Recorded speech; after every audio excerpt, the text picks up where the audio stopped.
Hey, what's going on everyone? In this video I'm doing a review of the HP 6300 Desktop Pro computer. Now there are about 3 or 4 different models of the same 6300 series. The exact model in question I'm reviewing is the B5N13UT model. The exact spelling of that model can be found in the description below. Now in terms of specs, this computer comes with an Intel Core i3 processor. The exact model of the processor is a 2120 with a speed of 3.3 gigahertz, and of course it's a dual core processor with a 64-bit system.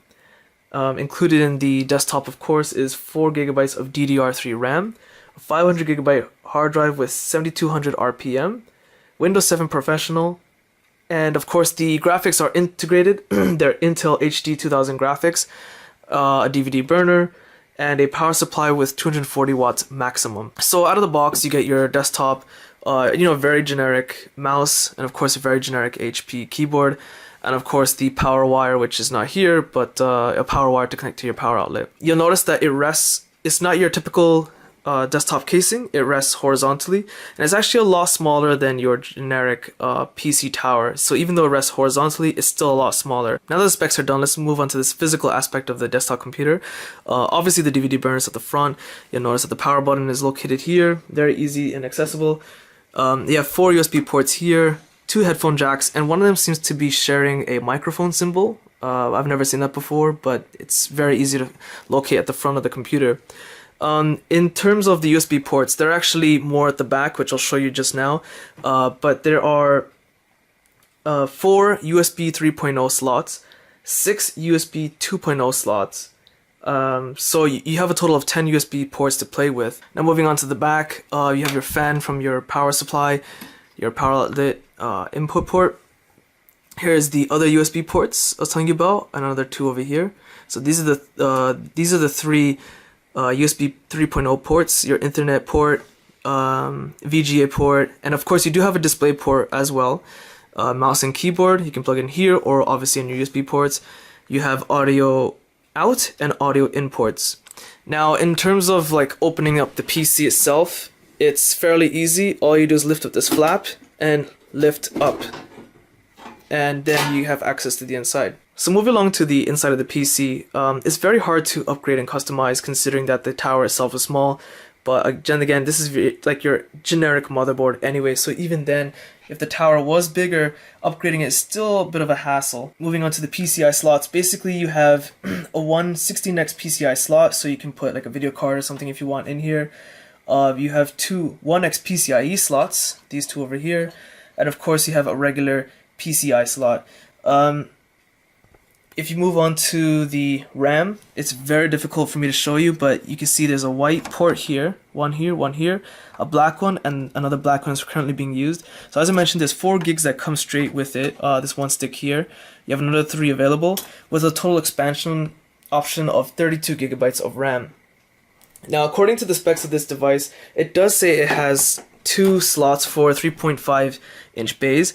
So there's one hard drive at the bottom, and this is the power supply. Personally, I'm having a lot of difficulty finding the second port for a secondary hard drive, like the specs list, but it's somewhere down there.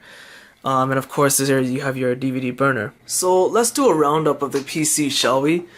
One thing I almost forgot to mention is that the PC does have internal speakers. They are very weak, but they still work and they're still there. So yes, the computer itself in the back does have internal speakers. Okay, so for a roundup, I was able to purchase this desktop computer for $430, and the question remains is it worth it, yes or no? If I have to give this computer a rating, I would give it a 4 out of a 5, and the reason being is that I found it to be a really great price for the computer itself. I think it's pretty good, not too bad. The fact that it comes with Windows 7 to me is a bonus. A lot of computers nowadays come with Windows 8, and once you get a Windows 8 computer, it's extremely difficult to go back to Windows 7 because Microsoft has designed it that way. They want you to stick with Windows 8 and newer. They don't want you going backwards, even if you have your own copy of Windows 7. So to me, having 7 right off the bat and then able to reformat it with my own version of Windows is a big bonus. I'm paying all that money, so I want my computer to be customizable the way I want it.